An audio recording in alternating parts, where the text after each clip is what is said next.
O que é importante para você? Dinheiro, família, conexão com a natureza, espiritualidade? Essas definições dependem muito do contexto em que a pessoa está inserida. Os povos indígenas, por exemplo, no geral, têm uma visão distinta da nossa sociedade moderna no que diz respeito a essas prioridades. Os costumes e valores indígenas existem desde antes da formação do nosso país. Mas será que damos o devido valor a essa cultura? A história indígena é protegida como deveria? Nossas ações têm sim influenciado a vida de povos originários que fazem parte da nossa identidade. E no Diálogos da Cidade de hoje falaremos justamente sobre isso.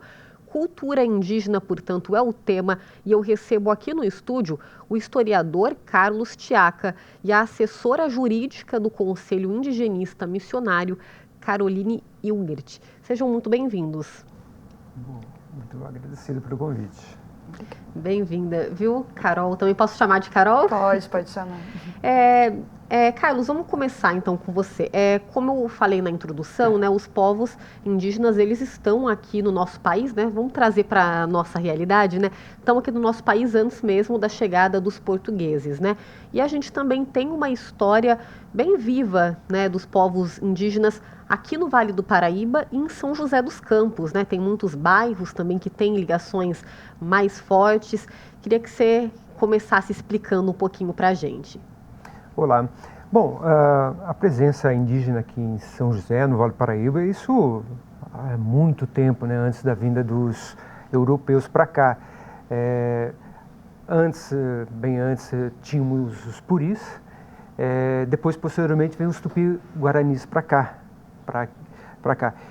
Então nós temos vários bairros que têm uma relação muito grande. Hoje nós encontramos muitos sítios arqueológicos em São José dos Campos. Recentemente em Mariana II foi localizado um sítio. No Putim, um tempo atrás, foram localizadas também as urnas funerárias ali no Setville, Setgare. Ali foram encontradas várias urnas.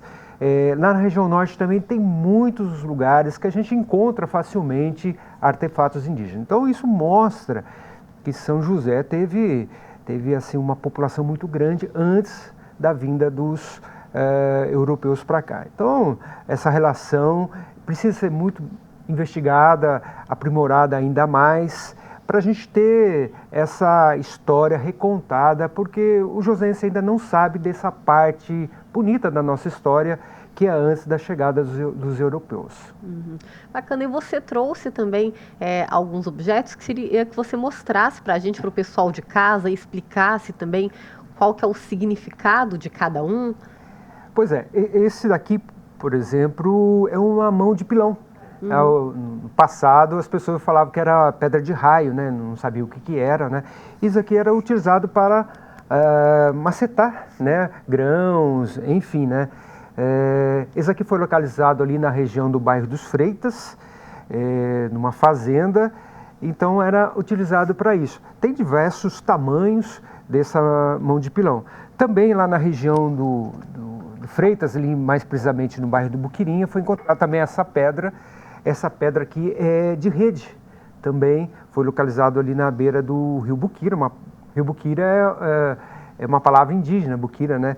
Rio que chora, então ele é utilizado pelas redes dos indígenas também. E esse daqui foi encontrado na beira do rio Paraíba, ali na Vila Cristina.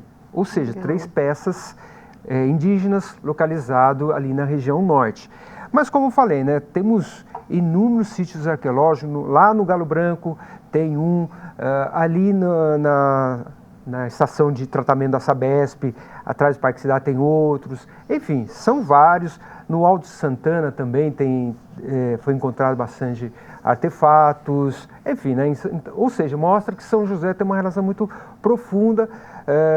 E aí a gente vai ter que entender um pouquinho todo um processo, como foi não só a questão dos puris, dos guaianás, mas com o aprisionamento, né, com a exploração, com a escravidão deles, muitos foram trazidos de outras áreas, de outras regiões para cá também. Então há uma mistura também de vários povos indígenas aqui em São José. Então às vezes você vai procurar, acha um artefato, você não sabe se é um tupi, né, se é do Macrugê, Então, nós temos esse problema ainda a ser decifrado na nossa história.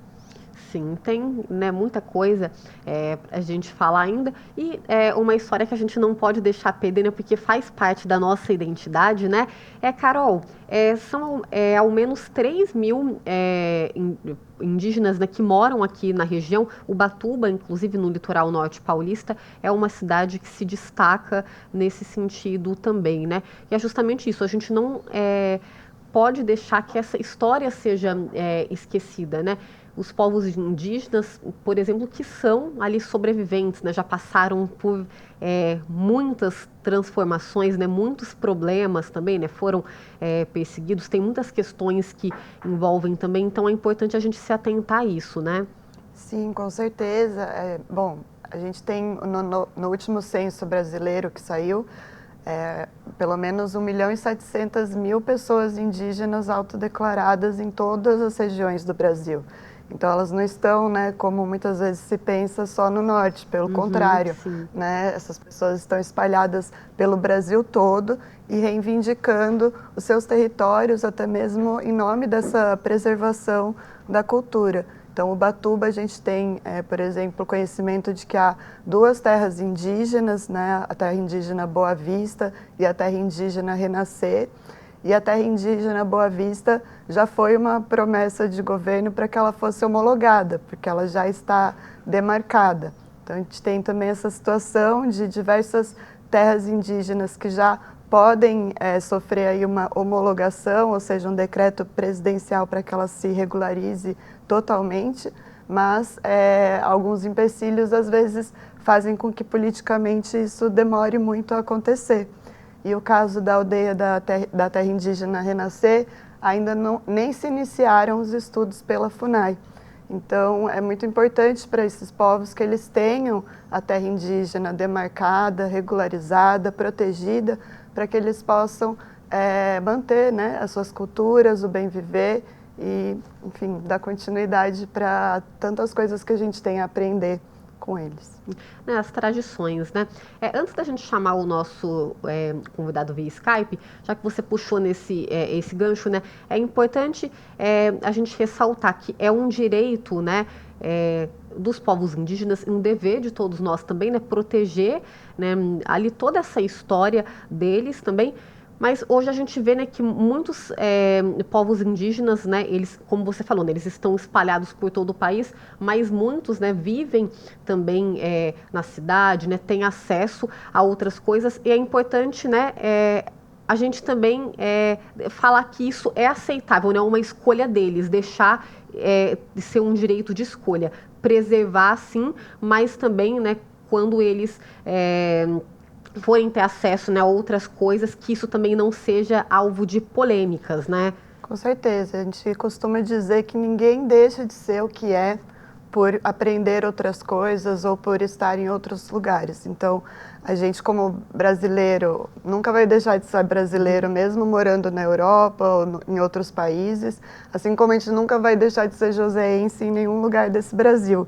Então, uma pessoa que ela nasce indígena, ela é criada sob uma cosmovisão de coletividade, independente do que ela acesse, e tem que ter acesso a políticas públicas diferenciadas, independente dos acessos, dos estudos e de qualquer coisa nesse sentido, elas jamais vão deixar de ser indígenas, de ter a cultura delas e uma cosmovisão diferente da nossa.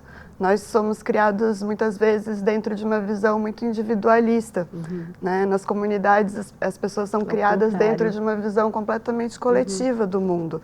Então são formas de pensar o mundo, de viver o mundo muito diferentes, ainda que se tenha faculdade, título de eleitor, enfim, qualquer tipo de política pública que devem ser, sim, feitas para todos os povos indígenas, independentemente se eles estão em aldeias ou se eles estão em contexto urbano também, né? Porque há situações de contexto urbano que não necessariamente são terras reivindicadas para serem demarcadas, mas são comunidades coletivas dentro de contextos urbanos que também precisam ter uma atenção especial nas políticas públicas. Sim, adequar ali aquela realidade, né, e não negar essas origens, né?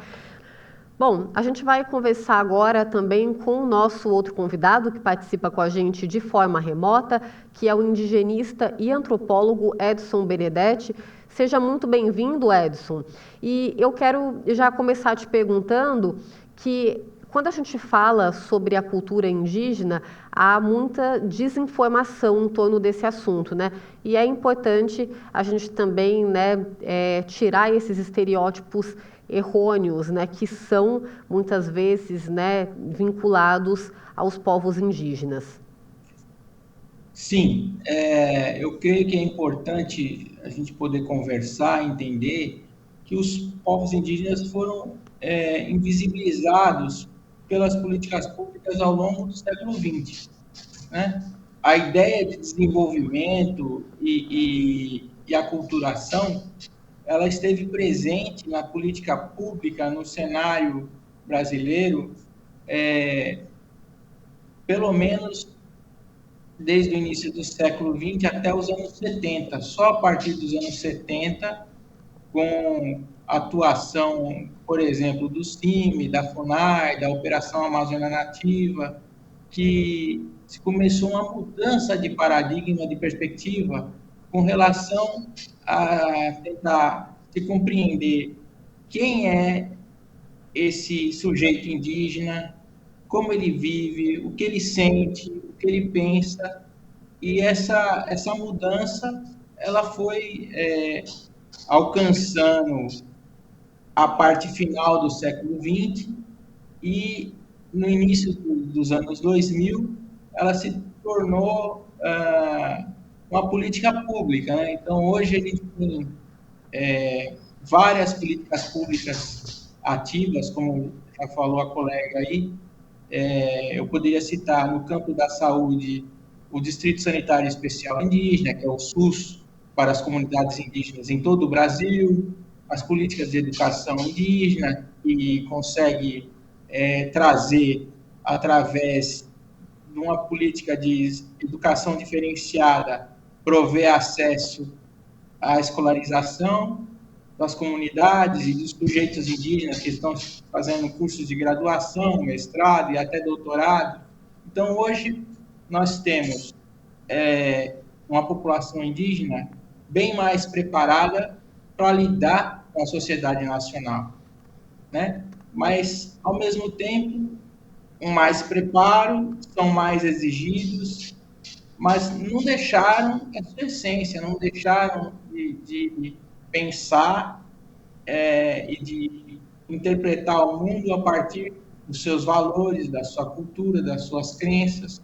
E isso gera um novo momento, que é difícil, porque, como a gente já colocou aqui, há situações que, bom, então se eu estou na universidade, se eu estou na cidade, se eu faço uso de um celular, smartphone, seja ele um iPhone, né, que seria um telefone bastante desejado, então eu estou abandonando o que é meu, o que é tradicional, eu deixei de ser indígena. Não, isso não é verdade, né?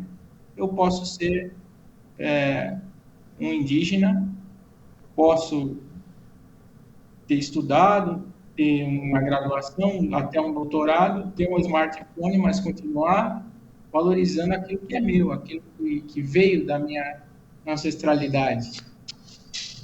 Sim, você comentou sobre alguns avanços, né? Quando a gente fala na educação, por exemplo, ainda é um desafio, né? A gente sabe que muitos estudantes ainda não conseguem chegar, né, no ensino médio ou num curso superior, e ainda é um assunto que precisa ser colocado mais, né, Edson, mesmo no centro das discussões, porque a gente precisa de políticas públicas cada vez mais efetivas, né, para que essas pessoas também tenham acesso igual à educação, né?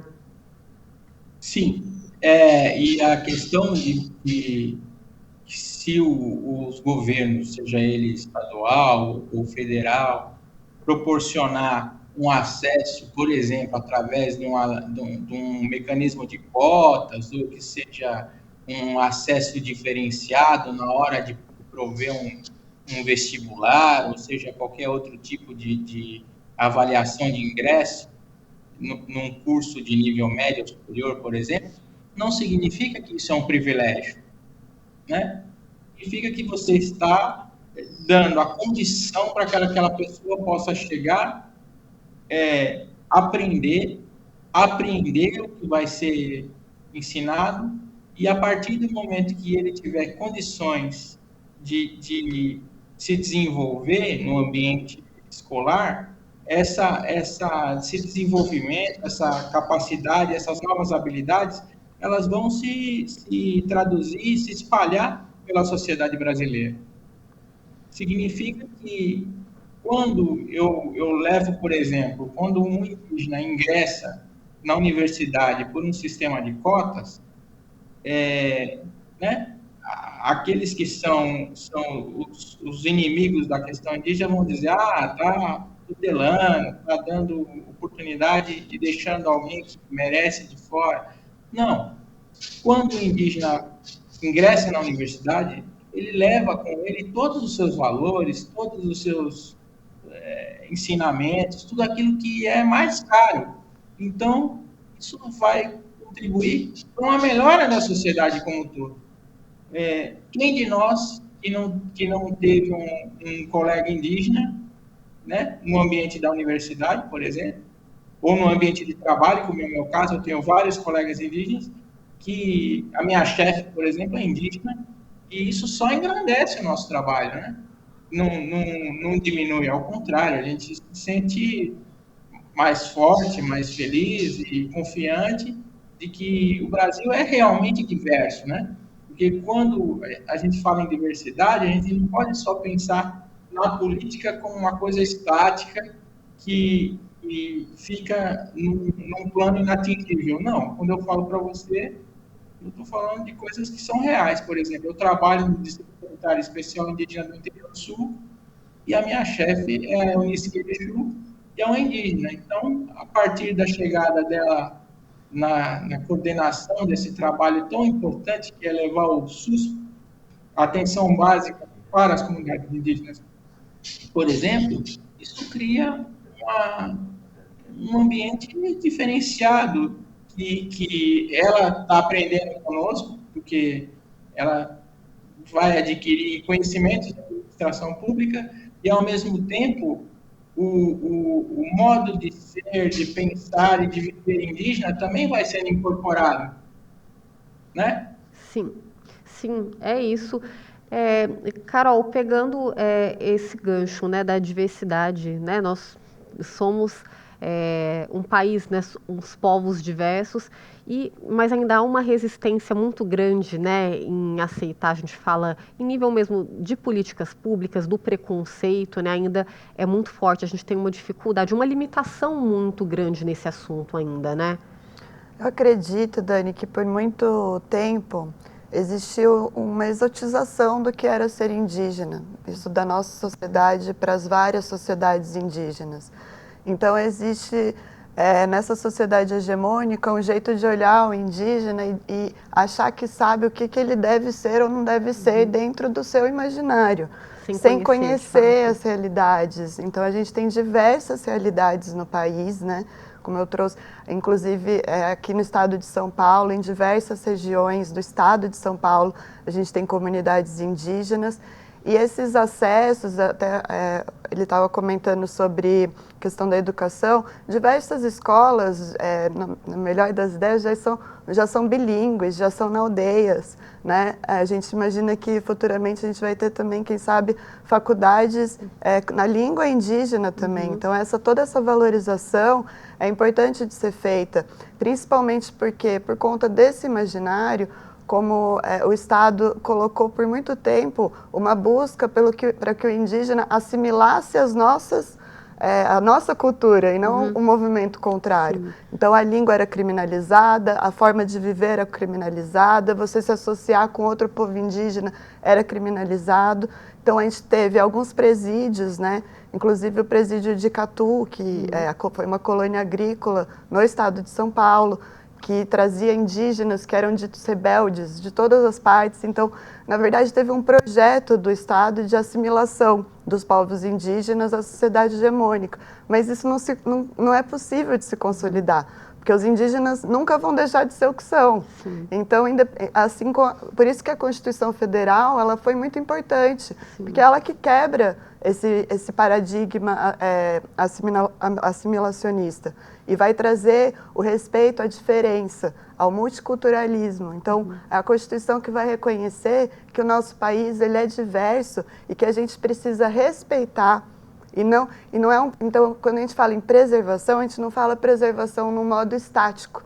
É uma preservação para que se possa respeitar os direitos que eles conquistaram na Constituição Federal, porque tiveram uma participação ativa para o nosso texto no artigo 231 e 232, quebrar essa tutela orfanológica e esse imaginário que tinha essa expectativa frustrada, né, de que os povos indígenas iam desaparecer. Então, não, eles não vão desaparecer, eles vão continuar aí, e a gente precisa também, né, aprender a lidar com isso. Sem dúvida, era um respeito em primeiro lugar, né? Bom, a gente vai para a nossa primeira pausa de hoje, mas antes eu quero agradecer ao Edson Benedetti, indigenista e antropólogo que participou aqui com a gente. Muito obrigada, viu, Edson? Eu que agradeço a todos vocês, foi um prazer. É isso. Bom, a gente vai para uma rápida pausa, mas a gente volta rapidinho para continuar aqui esse diálogo sobre esse assunto tão importante, tão rico, né, gente, que é a cultura indígena. Não sai daí que voltamos já.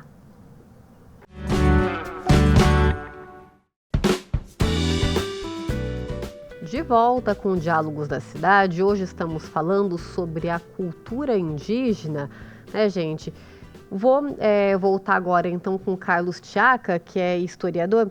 Tchaka, a gente falou um pouquinho, na breve introdução, né, no primeiro bloco, sobre, né, esse modo de vida. A Carol até reforçou muito sobre essa questão da coletividade, né, que a gente tem uma visão muito individualista, né, no caso os povos indígenas têm esse conceito da coletividade, né? A gente tem muito o que não só valorizar, mas aprender também, né, com os povos indígenas, a questão com a espiritualidade, que é muito forte também, né? Essa questão da valorização da natureza, valorização e respeito, né? É muito interessante a gente reforçar esses pontos também. Sem dúvida. A relação que eu gostaria de destacar também é essa questão da espiritualidade que você mencionou. Interessante, mandioca, né? Uma palavra que não é só uma simples palavra, descreve muitas coisas, né? Um rio, né? Às vezes Rio Buquira, descreve muita coisa relacionado à convivência dele com o meio ambiente, a questão da preservação, né? Então, eu vejo isso como um exemplo para a sociedade moderna. Temos que aprender com eles, né?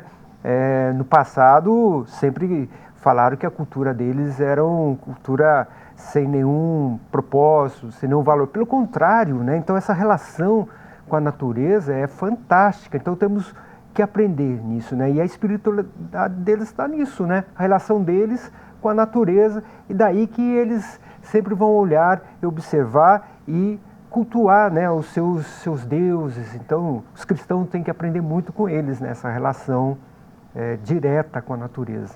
Sem dúvida. E você falou de algumas palavras, né? Tem muitas palavras também no dia a dia, né? Cidades que são de origem indígena e muitas vezes, né, muita gente não tem essa noção, essa ideia, né?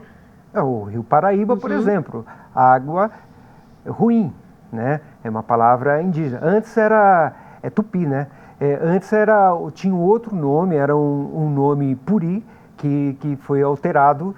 Então, essa relação, né, do meio ambiente com a convivência deles. Eles conviviam, sabiam que a água lá não era boa. A minha versão é que não era boa para consumir. Então, eles já tinham uma experiência muito grande. Temos também o Rio Jaguari, Putim, o nosso bairro aqui de São José, Pequeno Camarão. Então, são palavras indígenas que foram ficando. Eu acho isso bacana, porque isso vai mostrar toda a evolução nossa e a presença deles, né, que ainda hoje nós temos, e eu achei fantástico o último censo, em que 700 pessoas se declararam indígena aqui em São José. Isso é um motivo para a gente estudar, né, porque houve um apagamento histórico. Sim. São José surgiu de um massacre, né, depois, posteriormente, houve um apagamento cultural, religioso, eles desapareceram, os indígenas aqui, principalmente na época do café. O café foi importante para Vale Paraíba? Foi, mas simplesmente desapareceram com os indígenas porque eles precisavam das terras e aí para conseguir essas terras simplesmente desapareceram com os indígenas aqui de São José do Vale Paraíba. É isso. Bom, agora eu quero chamar para participar aqui com a gente o nosso outro convidado que está participando com a gente também de forma remota, que é o Marcos Tupã, que está com a gente diretamente de Ubatuba, né, aqui no litoral norte paulista. Seja muito bem-vindo ao Diálogos, viu, primeiramente. Olá, boa tarde. Eu que agradeço pelo convite. Estamos aqui. Estou falando direto da aldeia, né, do território aqui da Boa Vista, do Prumirim, Ubatuba. Bacana. Marcos Tupã, a gente falou aqui um pouquinho no começo do programa, né, nessa introdução inicial ao tema, né, o quão tivemos, sim, né, muitos avanços, mas também regredimos muito, né, em relação a políticas públicas, né, muitas coisas envolvidas quando a gente fala da cultura indígena. Queria começar falando com você, um escritor indígena, né, mais precisamente o Daniel Manducuru, ele fez uma afirmação numa entrevista, né, que eu achei bem interessante, que ele falou, abre aspas, né, nós formamos mesmo a última fronteira de resistência que o capitalismo brasileiro ainda não conseguiu superar, fecha aspas. É um assunto, né, complexo, muito se fala também. E falando da questão do capitalismo, eu queria começar abordando sobre a questão do turismo em terras indígenas, né, que é um assunto também amplamente falado. Queria que você falasse sobre a questão dessa viabilidade, né, para que os costumes não deixem de ser preservados, mas como que é a relação com esse assunto? Como que o senhor avalia?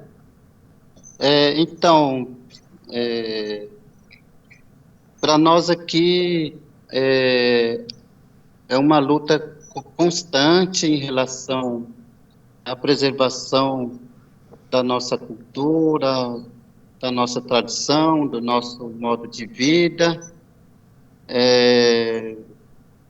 da nossa língua, a nossa espiritualidade, a nossa relação com a natureza e a coletividade, né? Então, primeiro dizer que é uma luta constante aqui no nosso território. Hoje temos também a escola na aldeia, que para nós é uma conquista, é uma vitória também. Temos o ensino médio. Conseguimos, então, primeiro ter o ensino fundamental, de primeira a oitava série, de primeira a nona série, e depois o ensino fundamental de primeira a terceira série, terceiro ano, na verdade. Aqui nós falamos a nossa língua Guarani, do tronco Tupi-Guarani, e é bem preservado aqui a natureza, a nossa aldeia, nosso território, o nosso modo, a essência, né, da vida Guarani, ela é muito mantida aqui, a gente tem a nossa tradicionalidade, e trabalhamos aqui já há muito tempo a questão nós chamamos, na verdade, vivência na comunidade indígena Guarani da Aldeia Boa Vista, que nós temos uma programação onde as escolas, grupos que queiram fazer uma vivência aqui na aldeia, onde nós oferecemos uma roda de conversa, onde falamos da nossa espiritualidade, a ligação com a natureza, a cosmologia, como lidamos com a questão política de fora também. Temos a pintura corporal, temos a artilharia de arco e flecha, trilha ecológica, também a apresentação do grupo de canto e dança, que é um grupo coral guarani, que nós temos aqui, e também proporcionamos também, quando um grupo que venha queira também fazer uma degustação de um alimento, uma comida típica, assim, da tradição guarani, também temos essa possibilidade de ofertar. Essa possibilidade nós vimos que é importante tanto para nós indígenas, também para a sociedade no modo geral, da escola, de um grupo de pessoas que queira vir conhecer e vivenciar um dia, uma tarde com as nossas crianças, com o nosso guia cultural, que possa estar apresentando isso para nós. Temos a apresentação além do canto e dança, músicas, cantos, mas também temos a apresentação também da ervas medicinais, também as pessoas podem vir fazer contato e a gente se sente muito feliz de poder compartilhar os nossos momentos, o nosso pensamento, a nossa essência, passar um pouco da nossa história, de como nós permanecemos hoje numa comunidade, numa aldeia,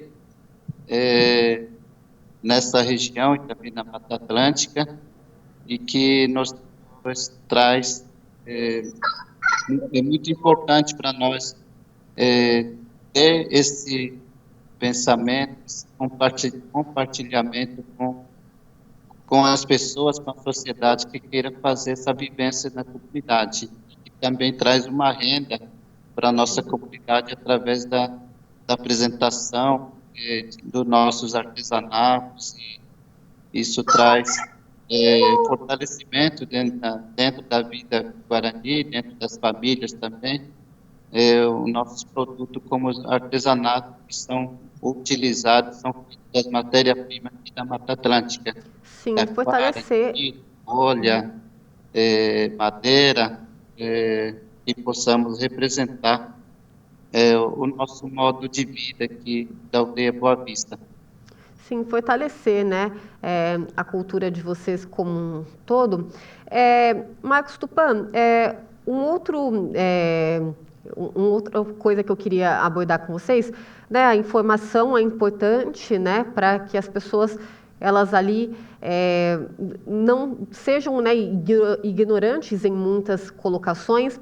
Hoje, a gente tem, né, a cultura indígena como um todo, ela é um pouco mais disseminada, né, as pessoas têm mais oportunidade de ter informação, buscar informação.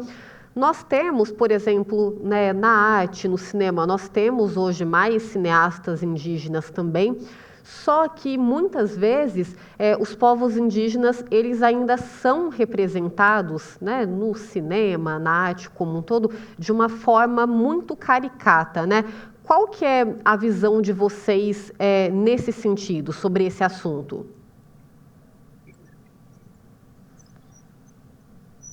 Infelizmente, existem muitas pessoas, né, até mesmo, às vezes com boas intenções e tudo de colocar ou fazer um trabalho de divulgação das comunidades indígenas, trabalhos, e aí acaba que muita gente se empoderando dessas informações e tomando como ele sendo como é que eu diria, de propriedade dessas pessoas, né? Nós temos visto, uns tempos atrás, de uma proposta da Secretaria de Cultura do Estado, onde abre um edital das culturas, e a gente viu que muitas pessoas acabaram fazendo contato com a aldeia para fazer os projetos em nome das aldeias, e aí sendo ele muitas vezes propositor, né, do proponente do projeto, e aí a comunidade acaba sendo muito usado para essa questão de tomar conhecimentos da essência, da história dos indígenas, e aí acaba sendo o protagonista, né? Então, a gente tem debatido muito essa questão, sempre levando também para discussão nos espaços de cultura, na secretaria de governo, essas coisas assim, porque quando o governo abre um edital, possa ser um edital diferenciado, um edital específico, que as comunidades indígenas, as aldeias, seja, de fato, o proponente dos seus projetos, né, para divulgar, para fazer trabalho de apresentação, de fazer fortalecimento da cultura dentro desses espaços de discussão. Mas, infelizmente, há muitas pessoas não indígenas se empoderando das informações, acaba sendo ele o proponente, o propositor, né, a discussão das temáticas indígenas. Isso a gente tem acompanhado, assim, muitas situações. Sim. Bom, vou voltar agora para a Carol. É importante, né, Carol, porque a gente vê, né, como eu falei com ele, ainda é muito, tem um estereótipo, né, muitas vezes é representado, né, no cinema, em novelas, enfim, é representado ainda, né, com uma outra visão, né, uma visão que, né, nós não indígenas, né, muitas vezes temos. Mas eu queria falar com você também, né, na sociedade não indígena, por exemplo, né, a criação dos filhos. Muitas vezes, na maioria das vezes, cria-se os filhos, né, nessa competição. É porque você vai competir uma vaga com fulano. Na realidade dos povos indígenas, não, né? Na verdade, tem esse outro conceito de parceria mesmo, né, de um ajudar o outro. Olha, eu não ouso falar sobre todas as culturas indígenas que temos no Brasil, porque hoje a gente tem identificado pelo menos 305 povos indígenas no país, mais de 270 línguas. Então, cada cultura vai ter formas de se organizar socialmente, culturalmente e internamente, inclusive. Então, há povos mais competitivos internamente, outros menos, mas acho que a questão, a bem dizer, nem está aí, porque a gente tem hoje diversas universidades, o Tupã também colocou, né, a escola bilíngue, que agora eles têm até o colegial. Então, a gente tem hoje diversos indígenas formados, a gente tem a Ailton Krenak na Academia de Letras, que inclusive disputou com Daniel Munduruku, que você mencionou no começo. Então, acho que a gente já está em outro tempo, e como o Tupã colocou, acho que a pergunta foi, inclusive, sobre um turismo capitalista, e ele trouxe uma visão da comunidade sobre o que era receber pessoas de fora e mostrar a vivência deles. Então, é um movimento de turismo, mas é um movimento de turismo de valorização da cultura da comunidade. Então, acho que essa afirmação, né, da valorização da cultura que passa a existir, né, depois da Constituição Federal, e que agora a gente tem visto no protagonismo dos povos indígenas, seja com o Ministério hoje que está aí com os povos indígenas, seja com professores indígenas, graduados indígenas, que voltam para suas comunidades para fortalecer essa visão coletiva. Então, não tem como a gente dizer que dentro de um coletivo não há também disputas, né? Acho que em todo coletivo vai haver algumas disputas, né, internas, mas o que não vai mudar o fato de ser um coletivo em busca de uma coisa comum. Sim. Bom, vamos voltar então agora para o Marcos Tupã. A gente está aqui nos nossos finalmente do segundo bloco, mas Marcos Tupã, como a gente falou, tivemos, né, avanços, mas também muitos retrocessos, né? E é um assunto que precisa ser tratado com seriedade. Queria que o senhor falasse, né, a nível de futuro, o que vocês, né, esperam que a gente pode melhorar ainda mais em termos de políticas públicas, de qualidade de vida, de dignidade, pensando nos povos indígenas? Qual seria a visão, né, do senhor para esse futuro, num futuro próximo?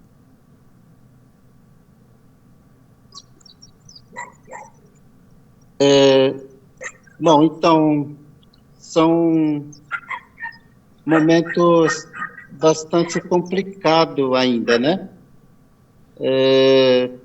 Porque os desafios são grandes.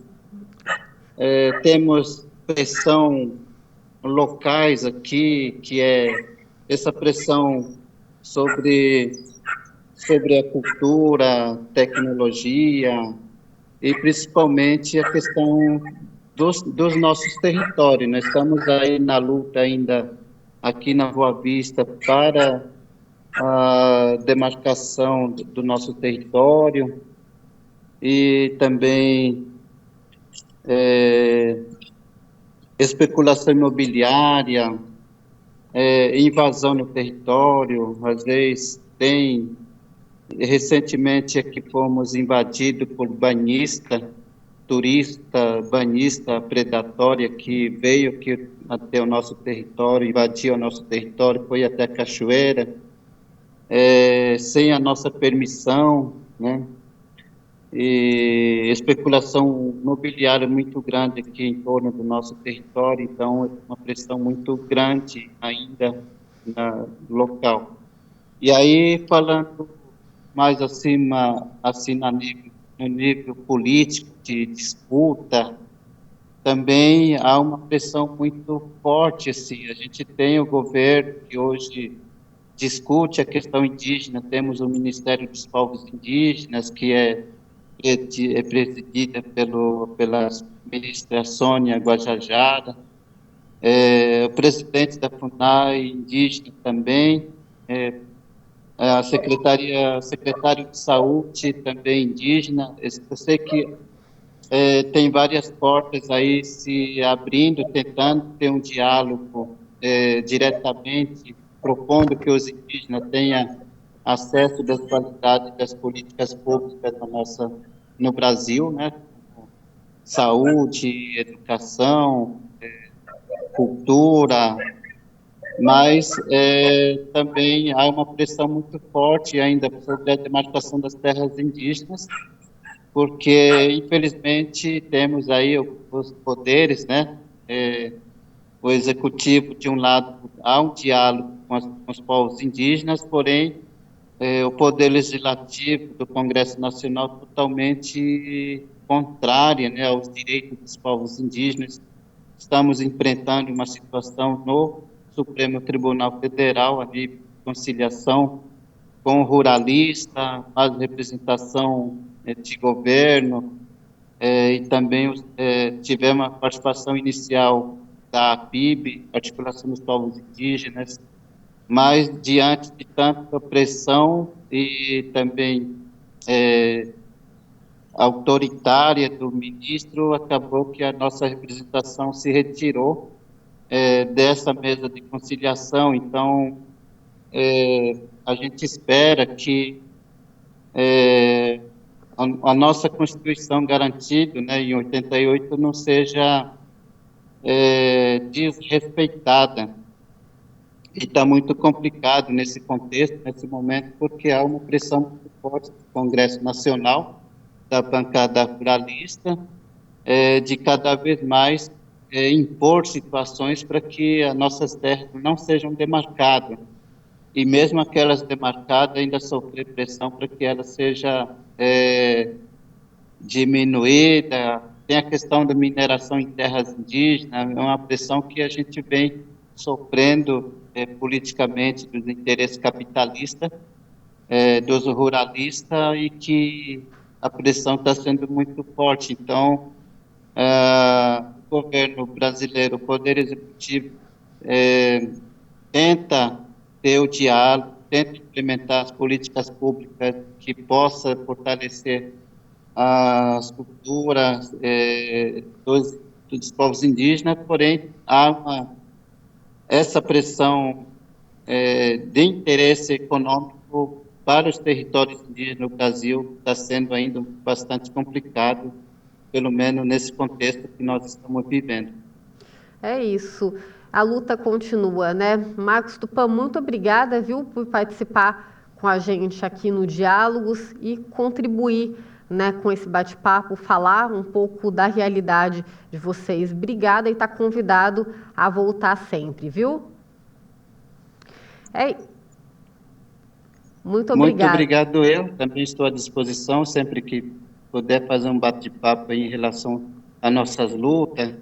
Eu só quero também divulgar aqui, nós temos o Instagram da Boa Vista, que é Boa Vista, Instagram da Boa Vista, aqui de Ubatuba, onde as pessoas podem contactar, agendar também a visita, grupos de pessoas, grupo de escola que queira visitar a nossa comunidade. Estamos de porta aberta para receber e poder compartilhar nossos conhecimentos e saberes ancestrais.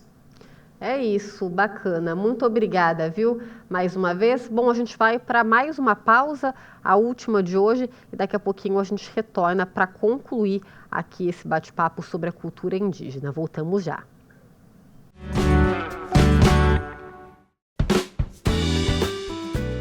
De volta com Diálogos. E pessoal, vocês já pararam para pensar como seria o Brasil sem a interferência, né, dos nossos colonizadores europeus? O professor e historiador Renato Mota inclusive, ele é autor do livro Brasil Indígena, o futuro que nunca foi.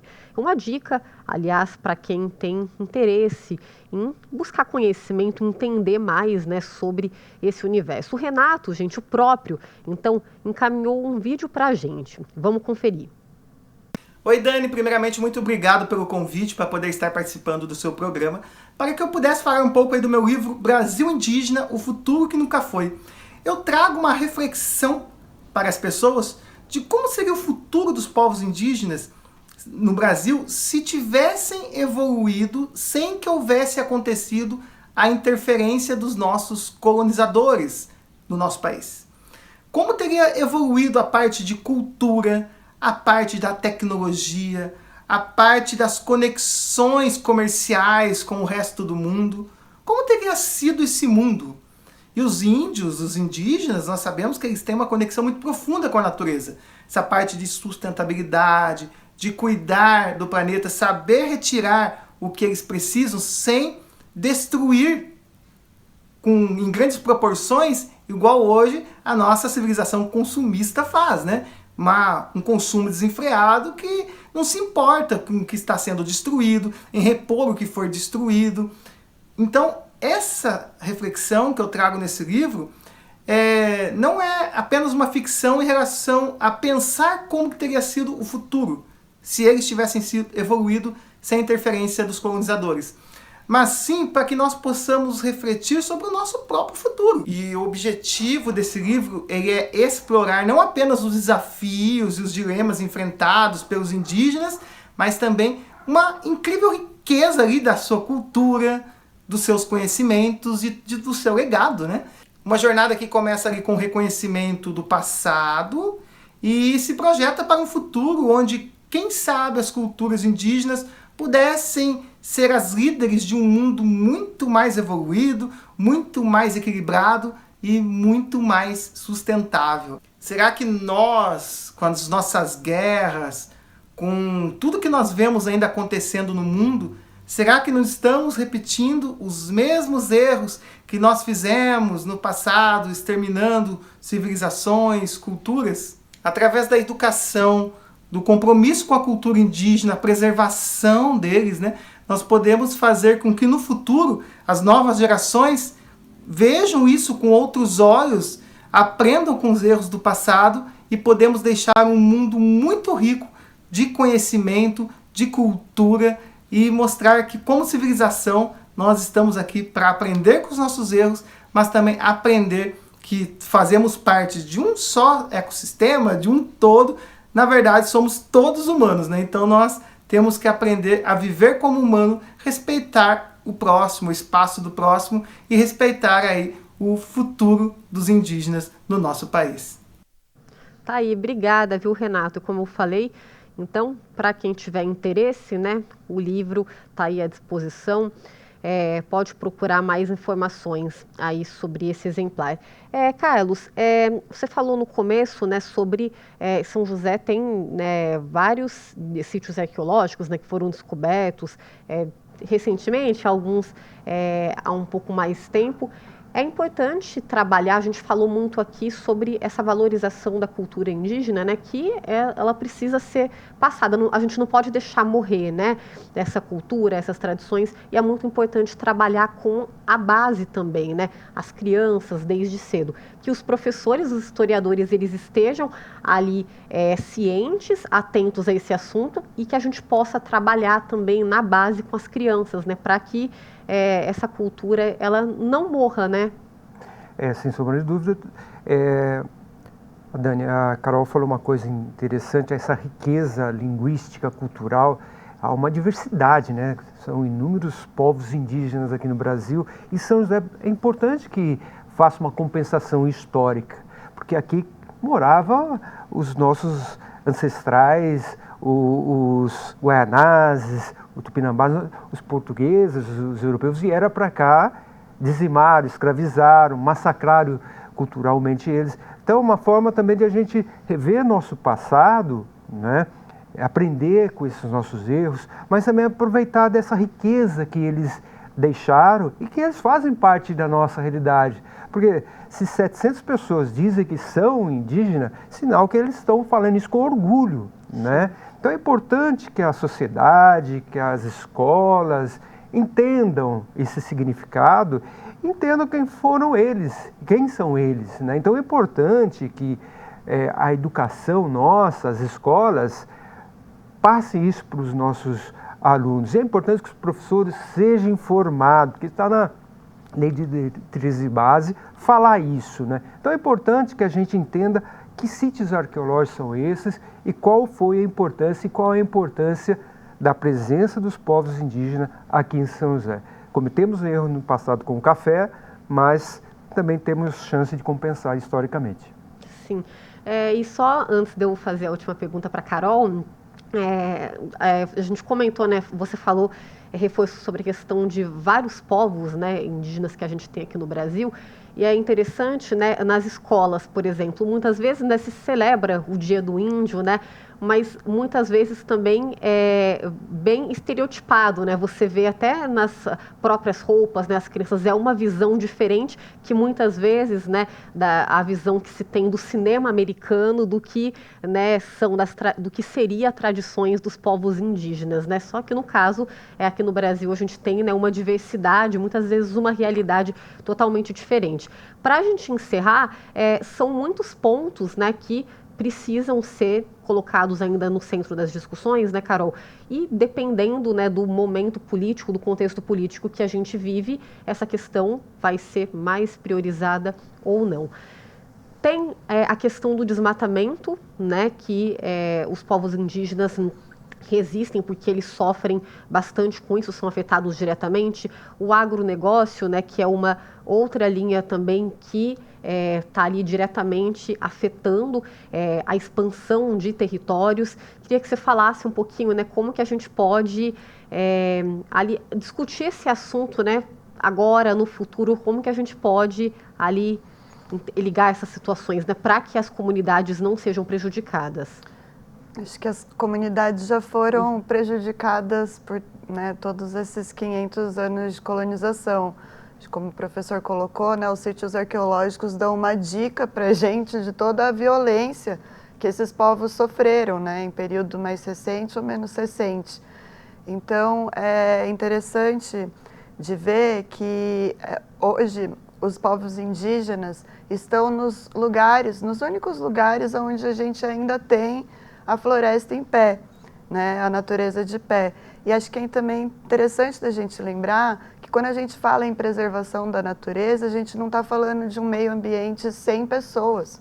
A gente está falando de um meio ambiente que ele é trabalhado, existem pessoas que sabem viver com esse meio ambiente e preservar ele.